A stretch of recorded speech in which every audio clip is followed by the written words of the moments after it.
All right, let's talk about leaving private feedback on assets within Assemble. Of course, you can use Assemble to collaborate directly with your team, but what if you're inviting other groups of users into your Assemble assets? Groups like maybe clients, vendors, partners, or people that maybe don't need to see all of the feedback that your internal team is giving. Well, Assemble makes that very easy to do with private feedback threads. This is going to take a quick understanding of the guest team. So let's go ahead and back out of here. And at the bottom of my project, you can see that I've created 2 guest teams. You can really think of these as buckets of users where I can invite guest users and put them in one of these buckets to control what they can see and who they can communicate with. If you're interested in learning more on this topic, go to our YouTube channel and check out the playlist called Creating a Client Dashboard, which has a full deep dive on everything included with this feature. But now that we understand guest teams, let's go ahead and take a look at that asset again. When I open this asset up, because it's been shared with those guest teams, as you can see on the sidebar, we have Block, which is my hypothetical company. And then beneath that, we have tabs for each of those guest teams. Now, what does this mean exactly? Well, within Block, you can see that someone has come in here and left feedback within the Block team.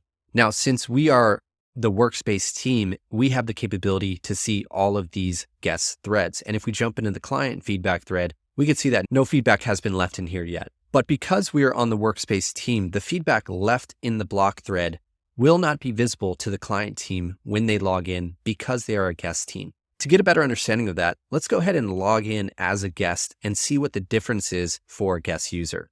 So I'm going to go ahead and switch views here, and we can now see that asset as a user on that client team.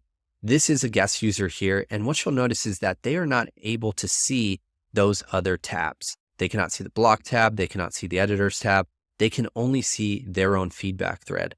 So if this client comes in here and leaves some feedback, that's going to publish directly into this feedback thread.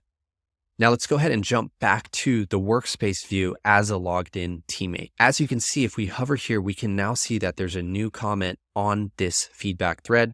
And if we click it, we can now see the client feedback in that thread. Because I'm on the workspace team, I can view this, I can jump in, reply to it, and otherwise collaborate with them like a normal user. But just keep in mind that anyone on these guest teams will only see their own feedback thread and will not be able to see the teammate view that we enjoy here. Lastly, you may be asking yourself, well, what if somebody on a guest team leaves feedback that needs to be seen by another guest team? Well, this is very simple. Just simply open up that guest team, hover the feedback, and click the share button. And this enables you to share comments directly from one team to another. So let's go ahead and share that from the client team over to that editor team and go ahead and click share. And if we now jump into that editor thread, we can see that this comment has been shared over and will now be visible to the editor team when those guest users log in. As mentioned before, for a deep dive on this, check out the playlist on our YouTube, Creating a Client Dashboard.